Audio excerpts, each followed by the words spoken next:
Welcome to Dodgers Daily. I'm Casey Porter. I'm so glad that you decided to tune in. The Dodgers, we all know they are now in third place in the NL West, thanks to just the sixth sweep since San Francisco has moved to California in the history of this rivalry in Los Angeles, and the first time they've done it, a sweep in LA against the Dodgers since 2012. So because of that, the Dodgers are now in third place.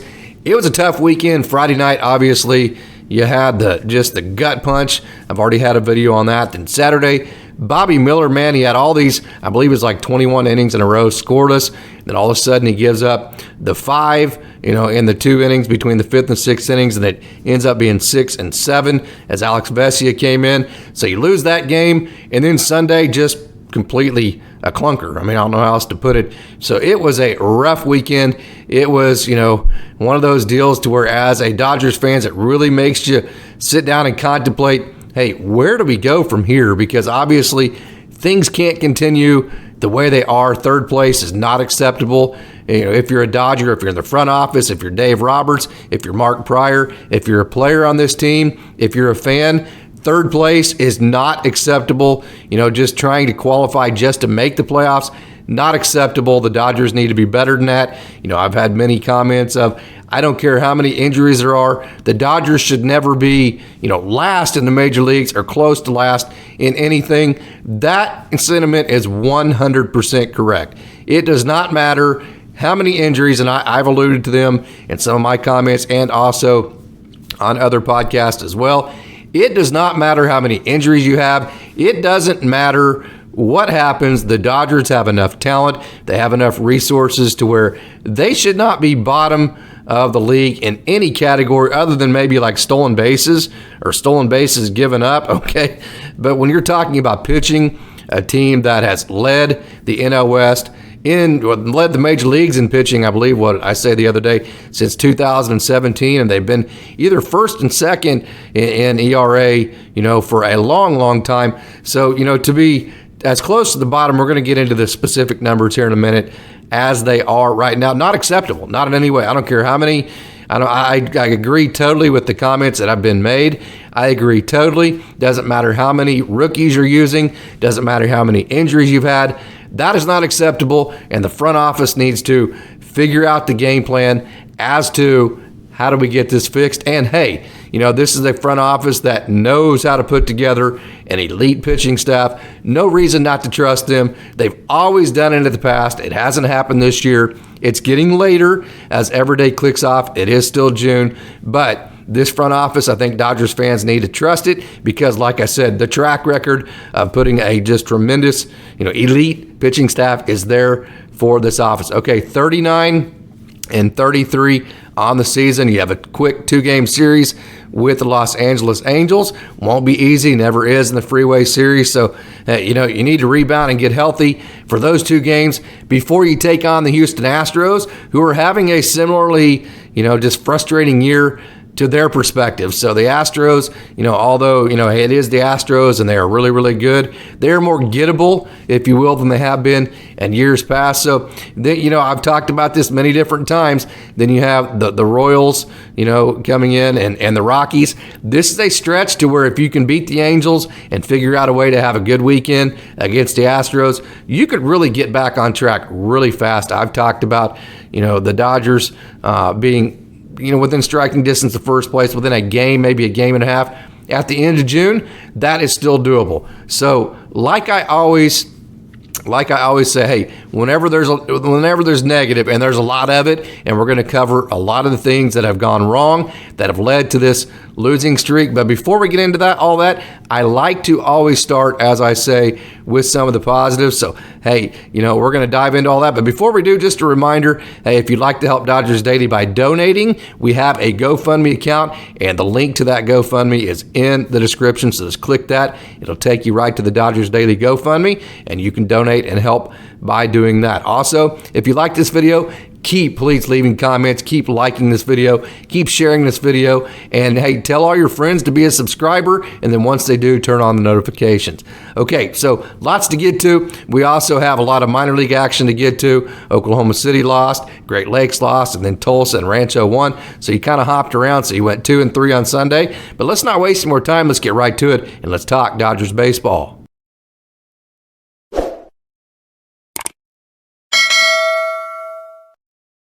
So I mentioned, hey, the Dodgers, they're in third place, and there's a lot of, hey, what's gone wrong that we're going to get to. But I always like to start all these kind of conversations with, hey, what are the possibilities as far as a positive outcome can be? What are the positives? What are the positive outlooks? What are the positive things, that we can take into, let's set some positive goals moving forward? Okay, so last year the Phillies, they were 21-29, and we saw that they made the World Series. Okay, and then in 2021, the Braves were 52-55, and we saw how that ended up as well. So all you have to do is look at the last 2 years as far as the World Series goes, and that'll tell you right there that, hey, this easily, I talked about this about Gavin Stone in the last podcast, could just be a bump in the road if you fix, some of the things that have been springing leaks, and you get things squared away and moving in the right direction. So certainly no time to panic. And also, this is the deepest into a season since 2018 that the Dodgers have been in third place. Okay, and guess what happened in 2018? You guessed it. The Dodgers made the World Series that year. So hey, certainly not time to panic. All of your goals are right ahead of you. You're not that far back from Arizona. Okay, you've. I'm going to get into the numbers here in a minute, but you've hit one of those skids right while the San Francisco Giants have gotten just smoking hot, and the Arizona Diamondbacks have also been playing very good. Okay, so what are some of the things, now that we've covered that, some of the positive goals, the positive outcomes that are still ahead of you? Okay, what are some of the things that have gone wrong? Okay, so I've said this many different times. You can't have a home run, or you can't have an offense that, hey, you have to hit home runs to win. You can't have an offense that, hey, if we don't hit a home run, there's no way we can win this game. Okay, so, like I said many times, the slug is good, but you also have to have games to where you don't slug and score runs and win those games as well. Okay, the Dodgers are 25th in the major leagues at leaving runners on base. So that tells you right there that when they get runners in scoring position, they don't knock them in. Okay, but hey, here's the positive to that. That's actually less, from a left in scoring position per 9 innings per game than it was last year. So the Dodgers are actually doing a better job this year at not leaving runners in scoring position than they did last year, a team that won 111 games. So there's, hey, there's something that's going wrong, but also, hey, we see proof that if we get this fixed, and/or, hey, it's been like this in the past and we've still had success. Okay, so let's go back to kind of what I'm talking about with the slugging.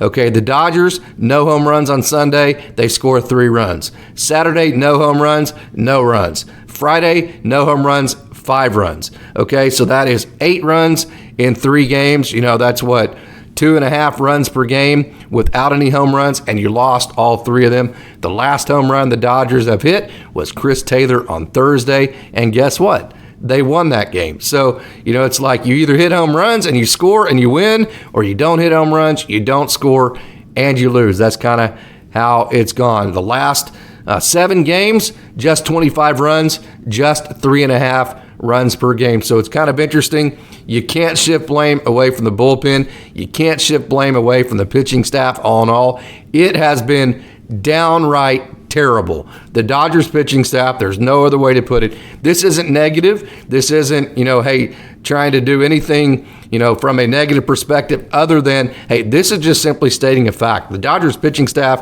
has been terrible.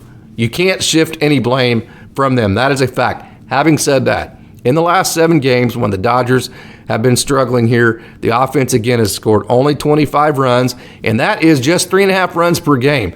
So although the pitching has been terrible, I'm not going to use any less words than that because that is an absolute fact. I'm going to back that up like I always do with data and statistics, like I always do my arguments. You still also have to give blame to the offense. This isn't just a pitching thing as of late. Now, by and large, when you look at the overall, work of body of work for the offense, it's been pretty good this year to very good at times. But in the last 7 games, it hasn't been, and the offense has a lot to blame as well as the pitching during that stretch. Okay, individually, in the last 7 games, David Peralta, he's been on fire, no doubt about it. He's hitting .381, but he is the only player in the Dodgers that has a batting average as far as the regulars that have enough at bats to actually matter. He is the only regular in the last 7 games with a batting average over 300. The next highest guy is Miguel Rojas, believe it or not, the shortstop that people think, is kind of a light-hitting guy that isn't having a good offensive year. He is the second best offensive player in terms of batting average in the last 7 games at .286. And then you have Mookie Betts at .276, Johnny DeLuca at .267, James Outman at .263. I told you I felt like James Outman was at the beginning of, working out of a slump because to me it looked like he was more decisive. He was starting to take pitches better. He just looked more confident. So that number right there in the last 7 games, James Outman 263, I think that goes to prove that. Okay, Will Smith 261, Freddie Freeman 214. That's a big one too. Hey, when you're a dude like Freddie that you rely on to hit over 300 all year when he's only hitting 214, that's a struggle for you. Jason Hayward 190. J.D. Martinez, here's another one. Hey, and I bragged on J.D. Martinez all year, but when all you do basically is DH, and then you can't steal bases, and you have no dynamic aspects to your game other than hitting and slugging, when you're not hitting, you're not doing anything when you're not slugging, I should say, not even just hitting. When you're not driving in runs and slugging, you're not doing anything else to help your team at that point. So the struggles of J.D. Martinez have really been a negative aspect to the last 7 games as well. And then Miguel Vargas, man, he's just absolutely struggling. Miguel Vargas, we talked about this in the last podcast. I think he's trying to be a north-south hitter when forever he's been an east-west hitter. Try this on for size. Just .043 in the last 7 games. So like I said, you cannot shift blame from the pitching staff. You can't shift blame from the bullpen because, I'm going to say it again, they've been terrible, but the offense hasn't been any good either as of late, and so they have some blame to work as well. How about this? Okay, the Giants at over 40 at-bats this weekend with runners in scoring position.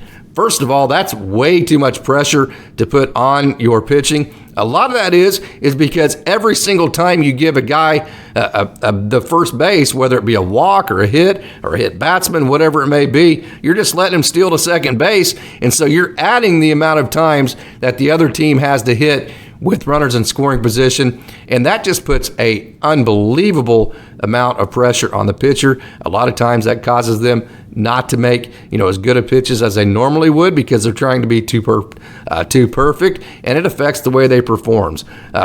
So over 40 at bats with runners in scoring position this last weekend for the Giants, way too many.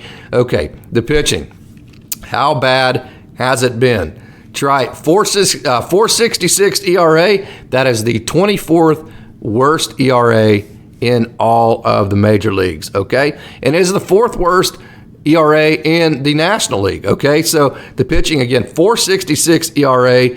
That is, again, the 24th worst ERA in the major leagues. Bullpen has been even worse than that. Bullpen 5.04 ERA, second to last in the major leagues for a bullpen that's always been really good for the Dodgers, a pitching staff that has been elite. Those are just mind-boggling numbers to think that the Dodgers are 24th in the major leagues in ERA overall as a staff and have the second to worst bullpen. That is just unbelievable. Okay, so where has it gone wrong the most? Well, a little bit of this is because they lost the game, but in games that the Dodgers have lost, the ERA is the worst in baseball. So in other words, what are the ERAs of teams in games they've lost? The Dodgers have the absolute worst ERA in all of baseball at 7.67, and I've already covered this. The comments in the comments section are fantastic. The Dodgers shouldn't be the worst in anything in Major League Baseball. They have too many resources, and so no excuses for that. You can't be the worst ERA at anything, and the Dodgers are the worst at 7.67 in games that they've lost. Okay, games they've won, they have the seventh best ERA. So the pitching staff has been pretty good in games that they've won. That shows you a lot of inconsistency. 2.29 ERA in games that they've won. So that's pretty good right there. Okay, here's another big stat pitching-wise that has really haunted the Dodgers. Okay, in late close games ERA, the Dodgers were the third worst in Major League Baseball. Let me say that again. Late close games, third worst ERA in all of Major Leagues. We know the Dodgers have been walking off. We've seen it with our own eyes. There's your statistic. That is a gut punch. That is demoralizing. When you talk about anything and everything the Dodgers have to get fixed, that is number one. You can't be third worst in ERA in late close games. You can't do it. You're not going to probably even make the playoffs if you can't get that figured out. So the first thing you have to do is, who are guys that we trust in the 7th, 8th, and 9th inning, especially the 8th inning, and really, really, really especially the 9th inning. So what the Dodgers have to do with this bullpen is they have to work backwards to forwards. You got to figure out, who is my highest leverage guy? That's obviously Evan Phillips. And then who are my guys that I trust in high leverage situations the most, and make a pecking order from that perspective. And if you don't have enough guys that you trust in those late close games, you got to go get one on the trade market. You got to go give up. I talked about the guys that I would trade in the last podcast: Landon Knack, Michael Busch, Diego Cartaya, Andy Pages. Gavin Stone was the other one. So there's the 5 guys. You got to go trade somebody. You got to first of all get,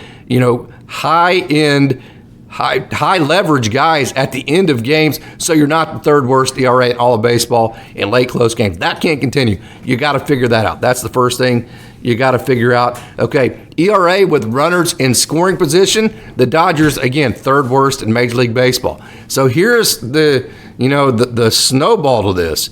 You're terrible at not allowing runners to go from first to second in stealing bases. Then you're also terrible at getting outs, and when runners get in scoring position. So you're allowing runners to get in scoring position, then you're allowing the other team to have a lot of success hitting the baseball once they get guys in scoring position. It has to be one or the other.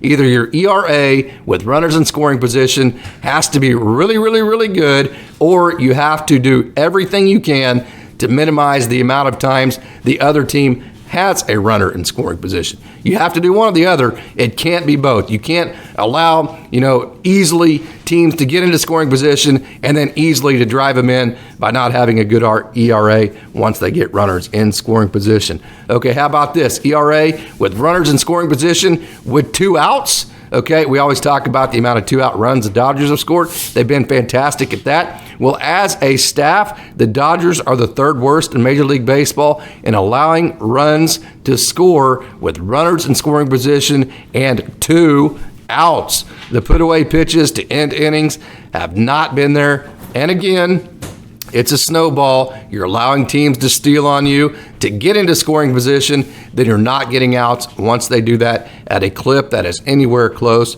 to acceptable. So, hey, those are the situations you have. You got to either, so whenever you put this all together, you put it in the pot and you mix it up and you make your stew right here. What does that come out as? It comes out as, the first thing you have to do, you got to figure out the back end of your bullpen, and you got to move to the front end of it from there. You got to figure out if you have enough high leverage relief guys right now, which right now, Evan Phillips is he would trust every time out. I talked about Caleb Ferguson, Brusdar Graterol. I promise you, though, those two would make Dodgers fans nervous right now, though. So you got to figure out, do I need 1? Do I need maybe 2 high-end, high leverage bullpen guys, and start working trades for that if you need, or start from in-house, start working guys to see if you can trust them, maybe a Yency Almonte figures it out again, or you start, Brusdar Gratterall actually has been pretty good on the year. I talked about that. He gave up the 2 runs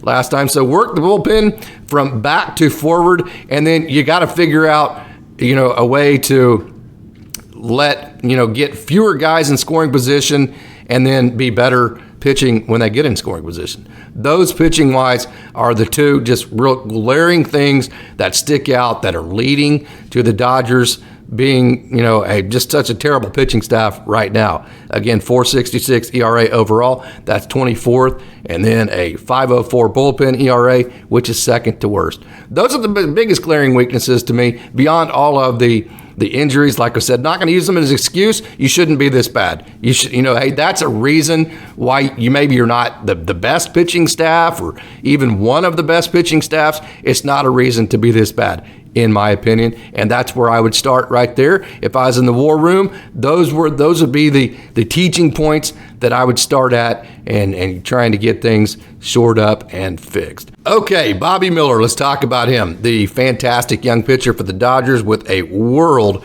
of potential. We've seen just how good he can be at the major league level. Gave up the 7 runs in the 2 innings the other day. So what happened to him? Let's talk about it. Let's talk some Bobby Miller. So here we go. Okay, top of the 5th. Here's, I'm going to kind of break down exactly the pitch sequences and what happened and how the runs got scored. So what happened is, the second time through, the Dodgers started trying to pitch backwards. Okay, so the first pitch to Matos, he walked in the top of the 5th inning. He drew the walk to get the inning started. The first pitch was a slider. The second pitch was a slider. Then he threw a curveball. So your first 3 pitches, 2 sliders, a curveball, okay? And so, like I said, you're trying to pitch backwards the second time through the lineup.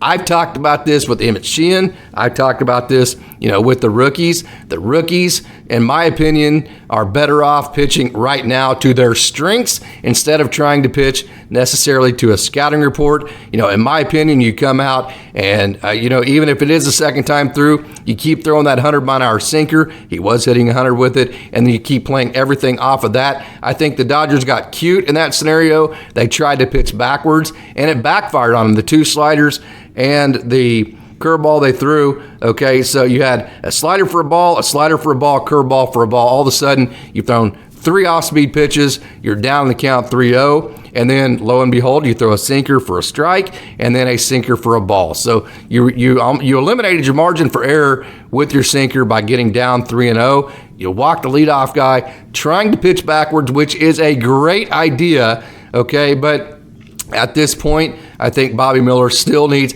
until the other team proves that he has to change something, make the other team prove that they can beat you first before you start pitching backwards. So, hey, that would be my opinion on that. So the second hitter, okay, Bailey, he struck out. So Bobby Miller rebounds, okay? So guess what they start the second hitter with? This was a really good adjustment that Mark Pryor made right here. I'm going to give you 3 guesses what the first pitch was to Bailey. If you're Bailey, what are you sitting on right here? What's the pitch after you walk the leadoff guy do you think he's most confident in right now, that he's thrown the most since he's become a major leaguer? The sinker, no doubt about it. So he leads Bailey off with the sinker. He fouls it off. Then his probably second most effective pitch, guess what that would be? He throws his changeup. So you see how the Dodgers started the inning trying to pitch backwards, second time through, didn't work. Now they've gone back to, hey, let's go back to what Bobby does good. You lead him off with the sinker. Then you throw the changeup, you get the swing and miss. Then you throw another changeup for a ball that kind of gives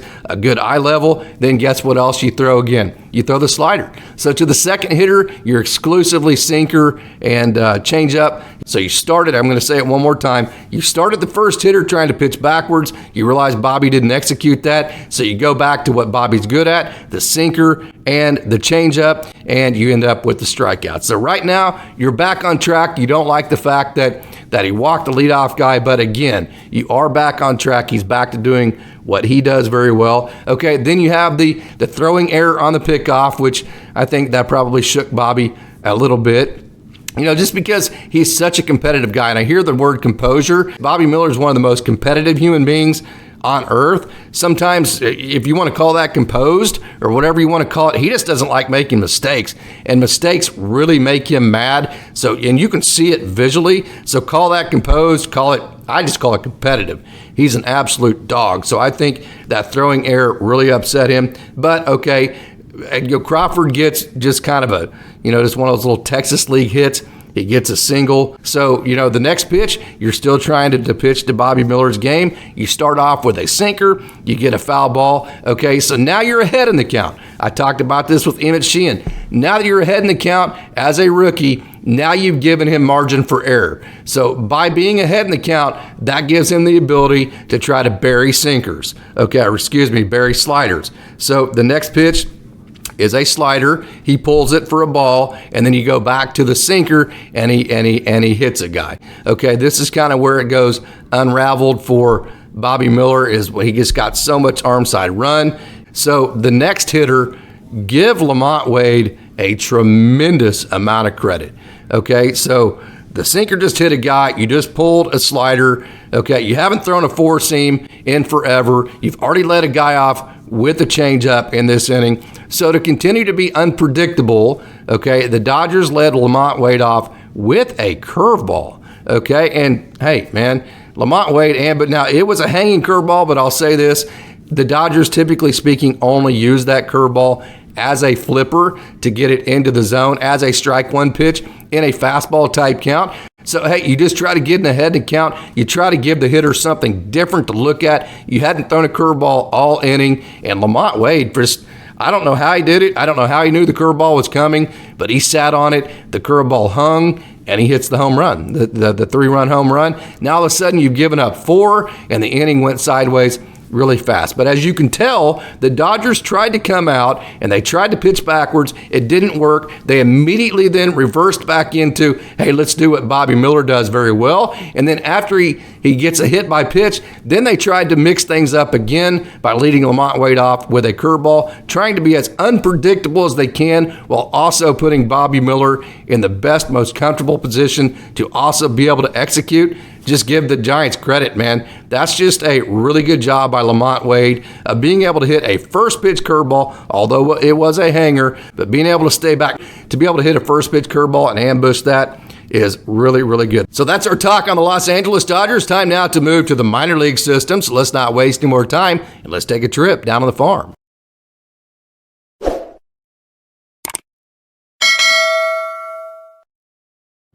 The AAA Oklahoma City Dodgers scored 2 in the 7th, 1 in the 8th. They made it close, but in the end, they lost on Sunday 4-3 to the Salt Lake Bees. Oklahoma City has had a good, very, very good year this year, 47-21. Who you're seeing right here is Mattandriese. I've talked a couple of times. I was excited to get to see him pitch again from behind home plate. I've gotten video of him from that position before, but excited to see it yesterday because I've mentioned if the organization ever needs or ever wants to drop back into their AAA pool of pitching talent that has major league experience, I've said it a couple times, I think Mattandriese would be the first guy.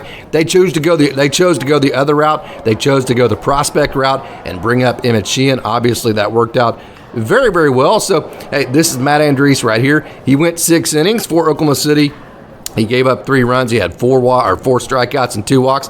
The big deal is here, I talk about that formula with the Dodgers bullpen. They need their starters to go at least 6 innings, and Mattandriese did that yesterday for AAA Oklahoma City. So here's a good look at him from right behind home plate.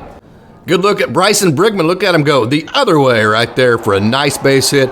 Good athlete. Got a chance to talk to him at Wichita. Look at him run right there to second base. Scored a couple of runs right here. Look at this safe right there, Devin Mann at home plate. That was very, very, very exciting. So Brysonbrigman, hey, he got the call at shortstop yesterday. Yanni Hernandez, that actually was a triple. I shorted him right there. That was not a double. He got the call at shortstop yesterday because Yanni Hernandez is on the taxi squad right now. So is Michael Grove. So Brysonbrigman, shortstop for Oklahoma City, had 2 hits yesterday.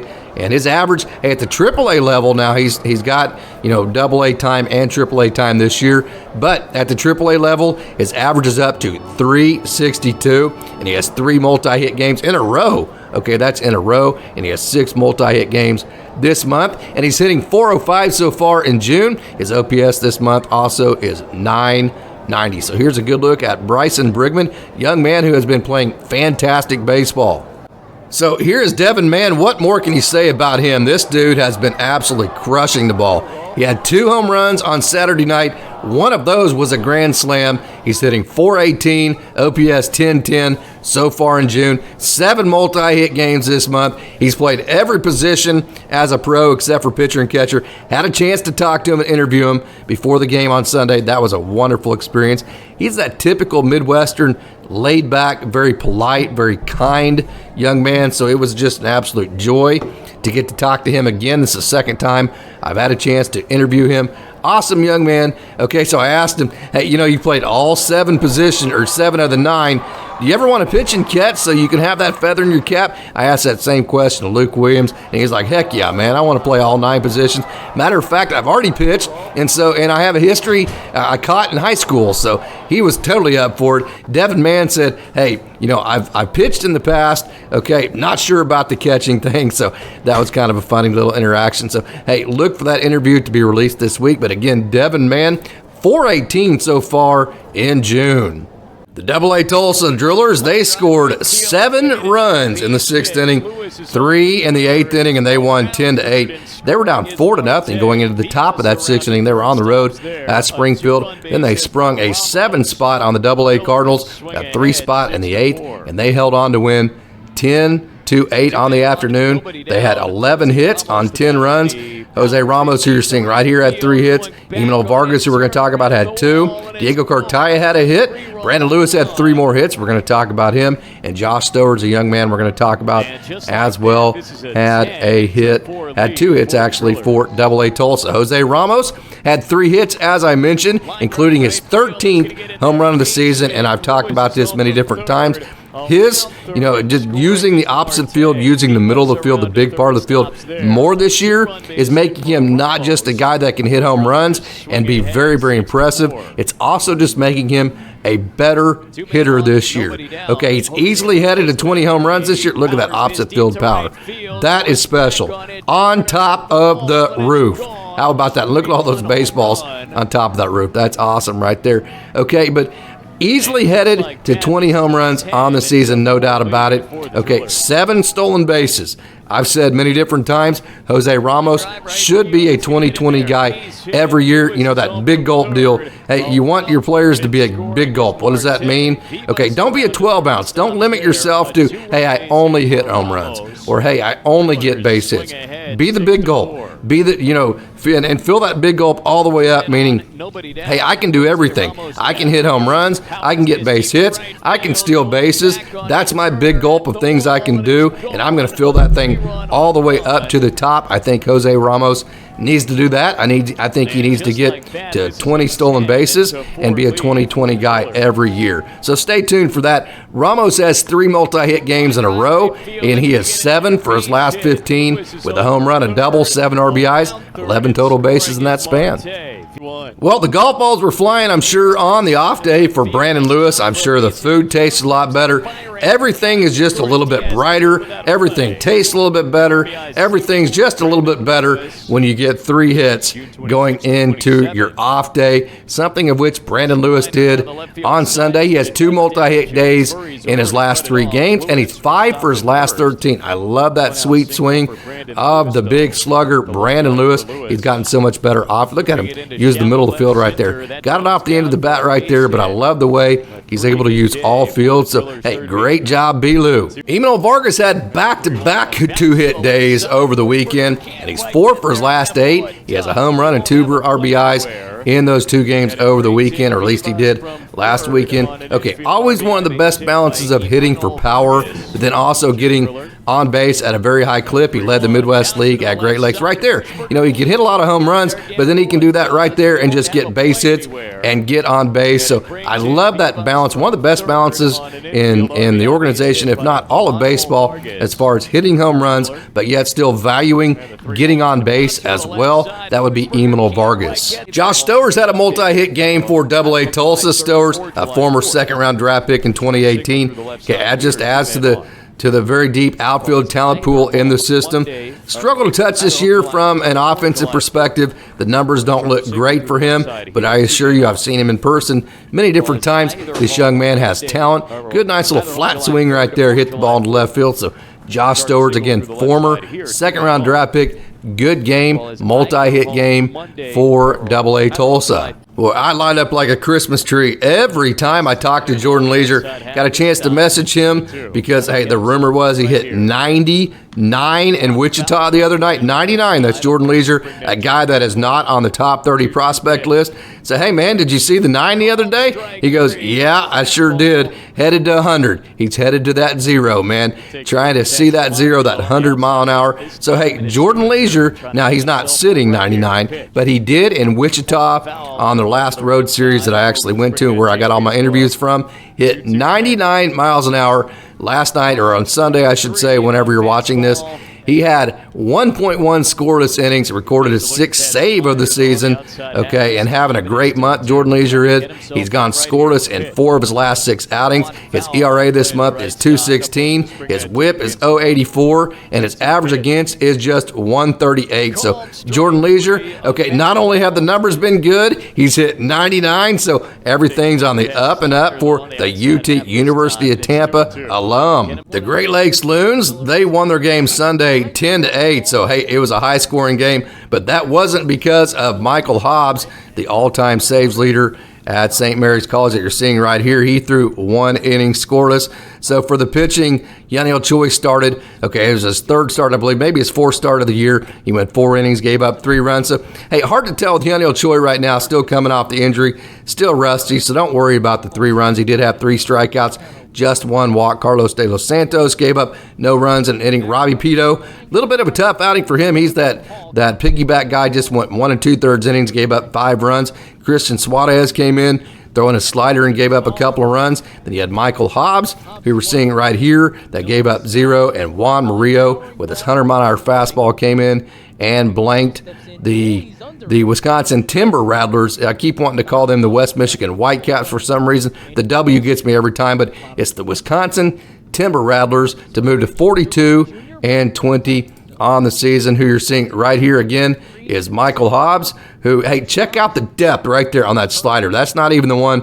That's actually a slider that looks like a curveball, but it gets really, as he puts it, depthy. Look at that one. That is just a wipeout. Very, very, very good slider. I love that pitch, and I love the confidence he pitches with. I never miss a chance to watch. Look at the depth on that slider and the confidence. Michael Hobbs, I love the slider. I love the confidence, and he'll throw in an occasional 4-seam. He's thrown a 2-seam to the bottom of the zone, kind of like Gavin Stone in the past at college. So if you ever wanted to add that back in to extend him to longer than just 1 inning, he could certainly do that. So, hey, a lot to like. The steal of the 2021 draft, Michael Hobbs. Oh, man, bad memory. Just about this time last year, boy, Bubbaalleyne was the B1G, the Big Ten Player of the Year, and his Maryland Terrapins were playing in a regional final. He literally hit a ball just exactly like this one right here. Just a dribbler, pitcher picked it up, threw it to first base, just exactly like that, and the umpire, there's a collision between Alleyne and the first baseman, and Alleyne was running right down the baseline, and the umpire called Bubbaalleyne out for interference. Literally, he was. Now watch right here. I'm going to watch this one more time. I'm going to have Bubbaalleyne watch as he gets, because of that hit last year. Watch him right here. He starts kind of inside right there. Now watch what he does right there. He veers outside right there, and he hits the outside part of the bag, and that's exactly because of that play at Maryland last year when he got called out for interference in the regional final, man. They were playing to go to a super. So, man, as soon as I saw that, I had flashbacks and had to put it on there. Great to see Jakevogel playing good offense. He had 2 doubles. You know, he's kind of the right-handed version of Jaron Kendall. You know, Jaron retired last year, had that ability to get on, get over, get in, steal bases, just create havoc. I'm going to show you a stolen base here for Jakevogel. He had 2 doubles, 4 RBIs, 2 stolen bases. That's the kind of dynamic offense that a player, there he goes, right there.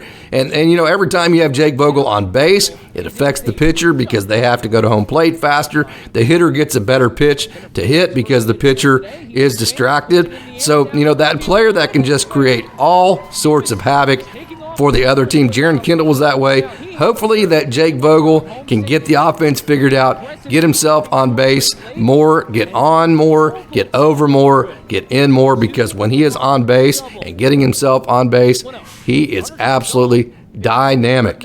Last time we saw Juan Murillo, he was pretty hot. Not only with the velo, but also, hey, you remember the bench clearing twice the last time he pitched. That was when Juan Murillo was on the bump. He was hitting 100 that night. He hit 98 to 99 on Sunday. So Juan Murillo, another just absolute fireballer. He's been injured the last couple years, finally healthy again. Finally, again, able to display that 100-mile-an-hour fastball. And, hey, I got to do it. Every time I hear the name Juan Murillo, the first thing that pops into my mind is that song by Brooks and Dunn called My Maria. And I just start singing that song in my head because it rings the same, and I never get it out of my head for like 3 days. So I thought I'd share that with you. Hopefully that you're not victim like I am to that, that circumstance of playing that song in your head as many times as I do. The Rancho Cucamonga Quakes scored 3 in the 4th, 1 in the 6th, and 1 in the 9th. They took down the San Jose Giants. They took them down 5-3 on the afternoon. Kylenevin had a home run. We're going to see that here in a minute. Nickbiddison had 2 more hits. Luisrodriguez, that you're seeing right here on your screen, he had a couple of knocks. And Kenneth Betancourt had a hit. So did Jose Izada. So a good day offensively. 5 runs. That was enough to win the game. Luisrodriguez had a good game that you're seeing right here. As a matter of fact, he had 2 hits for Rancho. That's his second multi-hit day in a row. And Luisrodriguez is 5 for his last 10. So, hey, keep stroking Luis. Mentioned that Nickbiddison had 2 hits for Rancho and was on base 4 times. Biddison has hits in 3 games in a row and 5 of his last 6. Young man, one of those guys that can do a little bit of everything. He can hit for power. He can hit the ball the other way. He can pull the ball. He has good speed. Just a great combination of a little bit of everything. The young man that was drafted last summer out of Virginia Tech. So a really good young player, Nickbiddison. 2 hits again Sunday for Rancho. One thing's for sure, Kylenevin, the son of Phil Nevin, he hustles everywhere he goes, and he has good talent. Right here, watch that ball hits up off of the top of the wall. Nevin is flying around the bases. He's going to end up with a triple, and then lo and behold, they tell him, hey, that's actually a home run, dude. Go ahead and get into your trot and go ahead and score. He only got to enjoy his trot for 90 feet, but hey, he went big fly. Kylenevin did for Rancho. That's his 5th home run of the year. Kylenevin's hitting .333. His OPS is .921, and he has hits in 5 games in a row, and he has 3 multi-hit games in his last 5, and his 10 for his last 23. So Kylenevin, hey, you remember he started out the year in April just hitting almost 500, and he was the player of the month in April. Okay, he is hot again.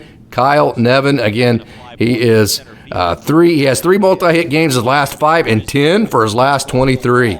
Pitching-wise on the afternoon, Gabeemmet, a good start, 4 1/3 innings. He gave up just 1 run on 2 hits and had 5 strikeouts.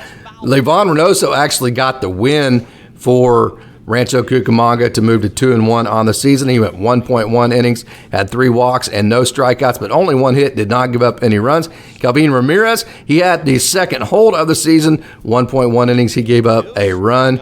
And then Kelvin Bautista, he got his second save of the season. He only had to record 1 out, and that out, it was not a strikeout. He actually got a ground out to end the game, and he got it. How about that? 1 out, and you end up getting your second save of the season. So Gabeemmet, okay, he's been very good. I've talked about, we just saw it with Emmett Sheehan. We see it with Ryan Sublette, kind of that 3/4 slot that makes for that slider. That's really good with that left turn. And then also right there, that running and riding 4-seam fastball. He has that combo. He's in that 94 to 95 range. So Gabeemmet's a young man. Look at the run on that pitch right there.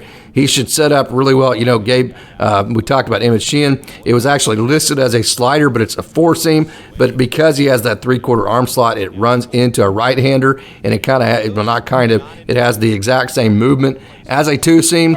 Gabeemmet is in that category as well. His ERA on the year is 2.55. His average against is just 2.07, and he went, like I said, 4.1 scoreless on Sunday and had 5 Ks. So there you have it. Again, a lot of action to get to. We talked about bobbymiller. We talked about some of the possible positive outcomes. We talked about all the things that are going wrong. We talked about everything down on the farm. Oklahoma City, Great Lakes lost, and then Tulsa and Rancho Cucamonga, they won. So a cram-packed show. I hope you enjoyed it. I also hope you tune in. Wednesday morning will be the next show that we release. Going to release the Mark Washington interview on Tuesday. Super excited to release that. That was a joy to get to talk to him. So hope you enjoyed it. And before we get out of here, just a reminder, if you'd like to help Dodgers Daily by donating, we have a GoFundMe account that is in the description. Just click the link and it'll take you right to the Dodgers Daily GoFundMe where you can help by donating. Also, don't forget to leave a comment, like this video, share this video, tell all your friends about this video, and make sure that you have your notifications turned on. And as always, thanks for tuning in, and go Dodgers.